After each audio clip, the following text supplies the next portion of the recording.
What would you do to heal your inner child? Maybe go to therapy or revisit old places and memories? I doubt anyone's first answer was go to a post-apocalyptic theme park and uncover the severed head of its founder. Except for me. Nuka-World is my favorite DLC for Fallout 4, and not just because it's the first one I played. Nuka-World is obviously based on the real-life Disney World theme parks, which is why I like it so much. Don't worry, I'm not a Disney adult. I was a Disney child, however. I grew up in a town called Celebration, Florida, which is about 15 minutes from Disney World and was built by the Walt Disney Company. When I was a kid, I went to Disney World pretty much every weekend, and because I was a weird kid, I was interested in the darker aspects of the parks. There was an urban legend that beneath the statue of Walt Disney and Mickey Mouse holding hands at Magic Kingdom, Disney's disembodied head was in cryogenic storage. Super fitting for Fallout 4. I think we just found a new use for the cryolator. Obviously that's not true, which greatly disappointed weird 8-year-old me. How I wish I could go back in time and tell myself what we're gonna do today. Because it's Fallout, Nuka-World is much more gruesome and quirky than Disney World. And I'm thankful for it because it means I can really uncover the cryogenically frozen head of... Wait, who is this guy?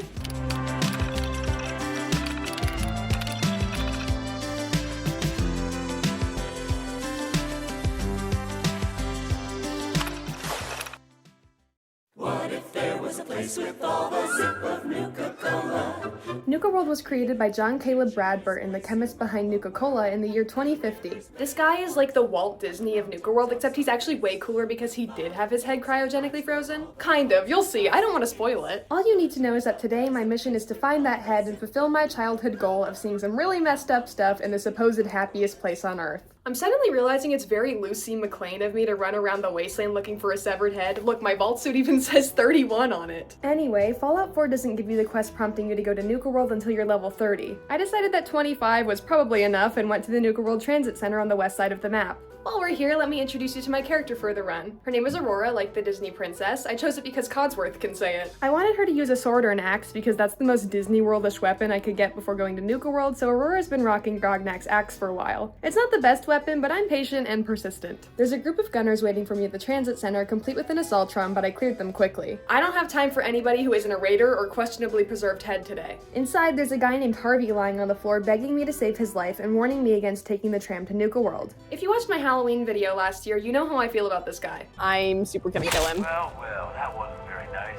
Moving on. I powered up the tram and boarded with dog meat, ready to face not only my childhood, but my destiny. I played the gauntlet in my last video, so I don't want to waste a lot of time on it here. Basically, the raiders have set up a bunch of traps to kill you or severely injure you before reaching the final confrontation with the raider overboss Coulter. Coulter is British for some reason? I will never understand this. Finally. Now go shut off that damn alarm. I can't imagine immigration across oceans is very common in the apocalypse. Maybe he's faking it. Anyway, this guy called Porter Gage talked to me through the wall and told me to hit Coulter with a squirt gun since his power armor is electrified. I'm genuinely scared. Let's go. Yeah, he's done. Like, I just did this so fast. Are you kidding me? I was so scared for nothing. Look at this. This makes no sense. This little, like, skinny little vault dweller with crappy armor and an axe against a guy with a gun, an electrified power armor suit. Like, this is unbelievable. Now that Coulter's dead, my new pal Gage is telling me that I'm the new overboss. I guess that's cool. Not really what I came here for, but I'm always happy to stumble into a position of unprecedented power. Since I'm the new overboss, Gage wants me to get to know the bosses of the 3 raider gangs fighting for dominion over the parks. These people are losers, let me tell you. First we have the Disciples. I hate them the most. They're literally just regular raiders with more impractical helmets. Being obsessed with bloodshed is not a personality trait. Who are these people, edgy middle schoolers? It's unfortunate that they get to set up their area in Fizztop Mountain when they're the most boring group of all 3. Next, there's the Operators. They're the most normal of the raider groups, if you can even call raiders normal. They only care about caps, which I can respect. I just don't love that their solution to becoming rich is murder and slavery when they could easily just build a water purifier and get rich off that. Somebody should tell raiders about settlements. Wait, no, actually don't do that. And finally, the Pack. This is the most entertaining group by far just because of the way they look. I guess their whole vibe is that they love animals, or love abusing animals, or want to become animals. I'm not really sure. I imagine this is what PETA does in their free time. After meeting all 3 raider groups, I can see why Nuka-World is in need of a new overboss. People didn't like Coulter because he was incompetent, and it shows. No good overboss could let those helmeted fools become the most powerful raider gang when they're the most stupid looking. I have to save the reputation of this once amazing theme park, so I guess while I'm here, I'll help the Operators in the Pack take over the park parks at the very least. My priority is still finding John Caleb Bradburton's head though. Lucky for me, I stumbled across the perfect person to help me find it. This is Sierra Petravita. If that name sounds familiar to you, it's probably because it is. She was actually in Fallout 3 where she gives the Lone Wanderer a quest to collect 30 bottles of Nuka Quantum. Insane request. I feel like I have a hard time even coming across one. This time, Sierra's here to give me a different, slightly less annoying quest than the one she gives in Fallout 3. There are 10 hidden images of the mascot Cappy around the park, part of a contest that was running before the war. Sierra believes that finding all of the hidden Cappies will allow her entrance to Bradburton's office, which may contain the original recipe for Nuka-Cola. As silly as it sounds, I'm also kind of looking for a rare item in Bradburton's office if you think about it. So I agreed to find the Cappies for Sierra, and she gave me these funky glasses in return. Apparently I need them to see the Cappies, so I might as well wear them all the time, right?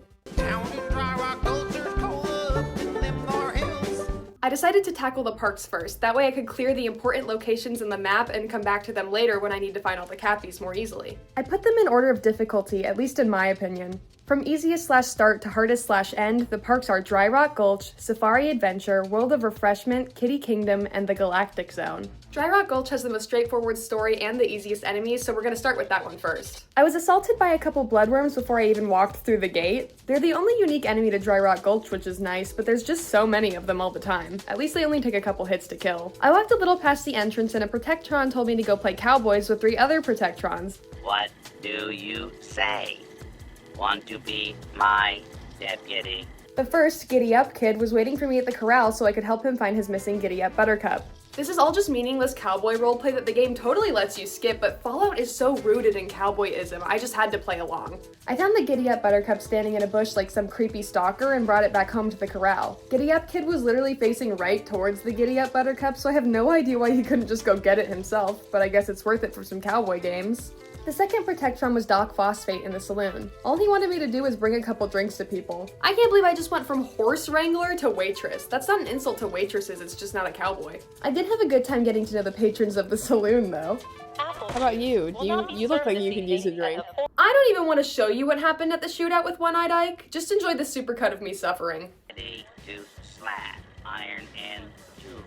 Does that mean like have a like with guns and stuff? Because I don't have a gun. Am I gonna shoot this guy? I actually stopped listening. 3. Draw. 2. Slow, partner. You're Wait, ready like what do I have to try do? I again. did take my gun out. Do I need to aim it? Or do I actually need to shoot? 2. Slow, partner. Okay, I do have to shoot. I don't know why I'm such an idiot. I just assumed that this, you know, amusement park robot wouldn't want to shoot me. But of course this is Fallout. Slinger. Draw. 2. Slow, partner. What? Oh my god. I did it too early and then I did it again, but it didn't count. Did that not count as hitting him? Oh my god, it didn't, because look, the bullet holes are in the floor here. Floor, ground. Gage, get out of the way. Take this out. You kidding? Scooch. 3. Up there. A shootout has rules. What are the rules? Okay, I'll shoot him in the leg. 3. Hold up there. A shootout has Am I not supposed to shoot him? Am I supposed to shoot like next to him or something? Because I thought he was shooting me. 3. Draw. 2. Slow, partner. Dude, oh my god. I'm just gonna kill this fucking thing. Draw. 2. Slow, partner. No. Can we skip this? I'm in a I suppose. I mean, you cannot say I didn't try. After I had finished helping all 3 of the Protectrons, I'm using the word help very loosely here, I was able to unlock the safe that contained the key to Mad Mulligan's mine, the ride I need to clear. Remember those bloodworms I mentioned earlier? They're all over the inside of this ride. Fallout has no shortage of gross imagery, but something about the bloodworms exploding out of those dead oxen really sickens me. Like, I can just imagine the smell inside this ride, and it is not good. Luckily, I was able to get in and out pretty fast, leaving Dry Rock Gulch bloodworm free. The last thing you have to do in all of the parks is go up to these flagpoles and display the flag of whichever raider gang you want inhabiting the park. I gave Dry Rock Gulch to the pack because I thought they'd actually appreciate all the nasty bugs. Safari adventures full of animals to see. Safari Adventure is a weird one. It's much more story-based than the other parks quests. This much is apparent when upon entry you find another human being instead of bloodworms or robots. Naturally, I felt like I should help him with his, predicament. This is Sito, a guy whose family died and then he was raised by gorillas. People handle grief in all sorts of ways. He's worried about the gator claws around the park, so he asked me to help. Help Sito stop monsters? I don't know what about my vault suit and cappy sunglasses screams capable of killing many dangerous monsters, but I said yes anyway. Sito then brought me to his house, which is full of gorillas, and proceeded to have a very long conversation that boiled down to him giving me a holotape he got off some old guy. I could summarize, but since the writers felt it so necessary, I'll let Aurora do it. The gator claws, or the monsters, are coming from an animal cloning facility somewhere beneath Safari Adventure. Thing. Help, new friend. Oh my god, I know you were raised by gorillas, but it's rude to interrupt people. Now that we knew where the gator claws were coming from, we could find a way to stop them for good. I convinced Sito to bring one of his gorilla family members along with us to the Big Triangle House, Big triangle house. or welcome center, for some extra backup. There we ran into kind of a big complication. The door to the cloning facility was inaccessible. The password would be with a pre-war scientist named Dr. Hein, who had been kidnapped by an extremist animal rights group. I like this because it reminds me of that one episode of Sweet Life on Deck where they want to save the whales. I love art. Sito thinks this Dr. Hein and his password can be found by a giant metal snake on the other side of the park. Giant metal snake. I was just as confused as you are until I realized that giant metal snake is Sito's animalistic way of saying roller coaster. I actually think we should start calling them that instead. It's much more fun. With that, we headed over to the giant metal snake. I'm not really mentioning it as I'm going back through all this, but I had to pause what I was doing to fight gator claws way too often for my liking. I know I call this park story-based, but at the end of the day, it really is just another kill all the enemies in the area type quest. At least this one is more enjoyable than the next one of these kinds of quests that I'm gonna have to go through. When we got to the ride, there were a few gator claws waiting for us. I killed one and left the others for Sito and Gage to deal with while I went to go grab the password out of a construction trailer. I helped get rid of the remaining gator claws so I could fast travel back to the welcome center, and then we were back at the door that stumped us the first time. Inside, I had to kill countless gator claws, which didn't really work in my favor for a while. Imagine trying to fight a giant alligator. It fell through the floor. It fell through the floor. I can't do anything about that. Oh my god, I'm about to die. It fell through the floor. What? Once that was taken care of, I went over to the cloning machine and turned off the replication program. It was then that I was reminded of Todd's cruelty. I still had 11 more gator claws to kill for no reason other than the game wants me to. Like, the story is over. I helped Sito turn the thing off. He and his gorilla fam can definitely handle 11 more gator claws on their own since they've clearly fared pretty well so far. But no, please make it my problem as if I don't have a cryogenically frozen head to get to. I hope you like montages because here's the first of several in this video.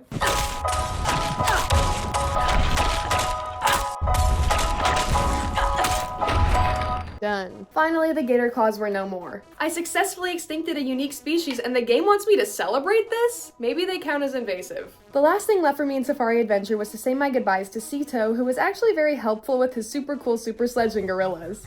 I feel a little bad wrecking his whole life and home by allowing a raider gang to move into Safari Adventure. The options for Sito at this point are to kick him out of the park, kill him, or ask him to share with the raiders. I know sharing isn't really in the spirit of being a raider, but neither are theme parks, so who really cares? Plus, I got this sick baseball bat out of asking him to stay. Something tells me I'm gonna need this for the next park. At the flagpole, I assigned Safari Adventure to the pack, because obviously. I feel like they might hunt me for sport if I gave it to anybody else. Actually, now that I think about it, I feel like they might do that anyway.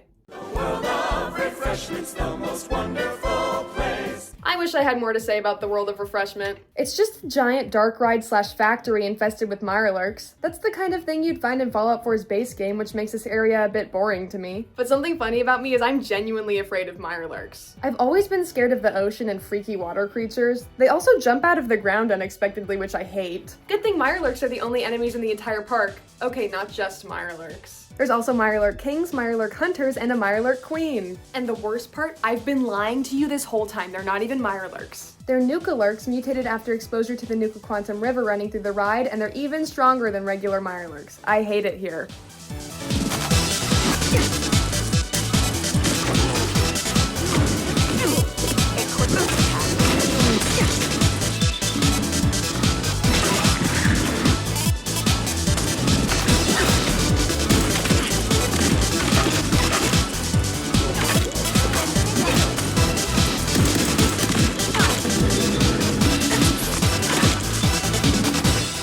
Nuka-Lurk killing montage is going fast now, but it took me over an hour and many reloads to fully clear this park. I actually had to lure some of the smaller Nuka-Lurks away from the queen so I could manage killing them all one at a time since my explosives just weren't doing enough. When I was done killing all the abominations, I had to assign the park to somebody. I figured the operators deserve the bottling plant since they seem the most capable of actually running it.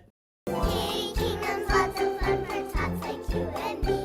I'm not gonna lie to you, I was terrified going into Kiddie Kingdom. I've played Nuka-World twice in its entirety before this, and both times I really struggled with the boss fight against Oswald the Outrageous, the only sapient glowing one in Fallout 4. This guy can teleport, regenerate his health constantly, and summon feral ghouls to attack on his behalf. It's an excruciating fight after an equally excruciating trek through the heavily irradiated park. Oswald has sprayers set up around Kiddie Kingdom to give you rads non-stop, all while you're surrounded by a bunch of feral ghouls. Obviously, I'm not dealing with all of that. The best protection against unfairly strong enemies and a lot of radiation is power armor. Shout out to past me for collecting this free T-60 suit from the Pridwin when I still had the chance. Aurora is enemies with the Brotherhood of Steel though, so I think I have an idea.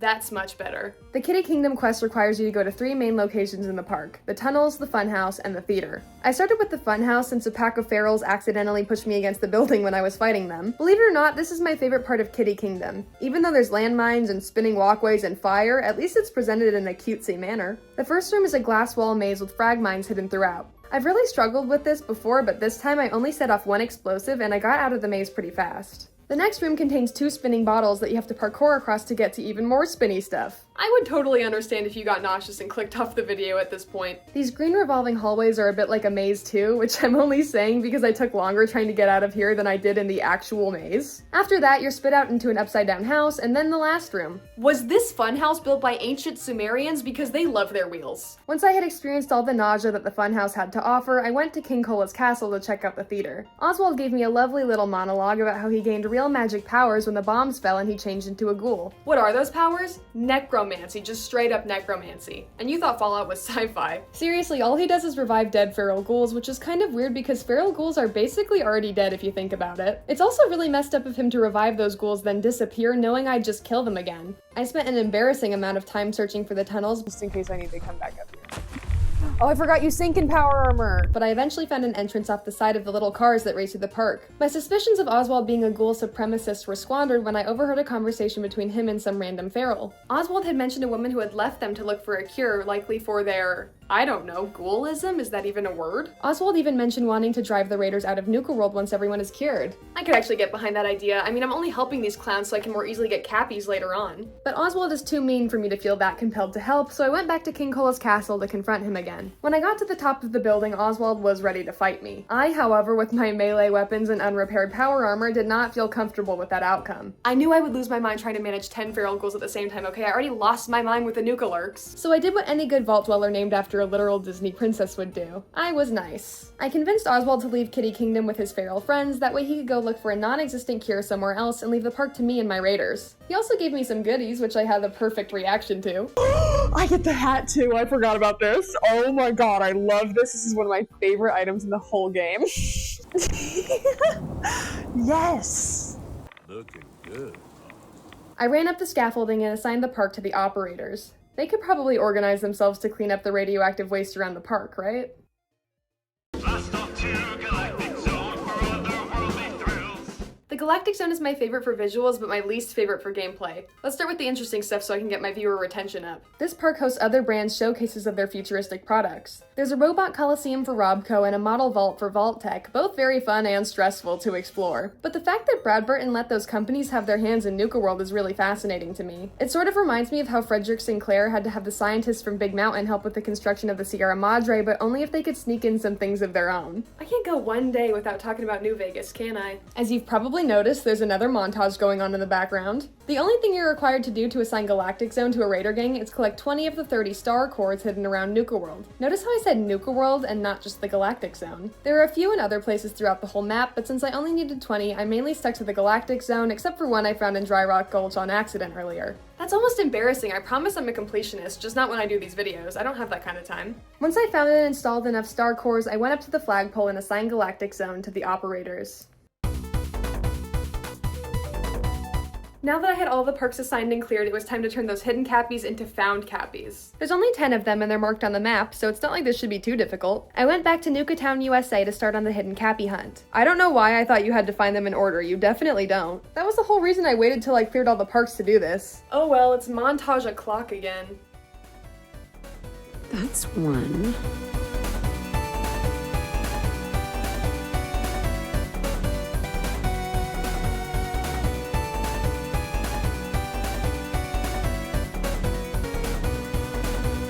Finally, I had collected all 10 hidden cappies and their corresponding letters. After a kinda stupid conversation with Sierra, we deduced that the hidden message was just the word refreshing. Very underwhelming. I was hoping it would be like decapitated or something. Using the numbers that correspond to the letters in refreshing, Sierra and I were able to get inside John Caleb Bradburton's office. Door's unlocked! Let's go inside.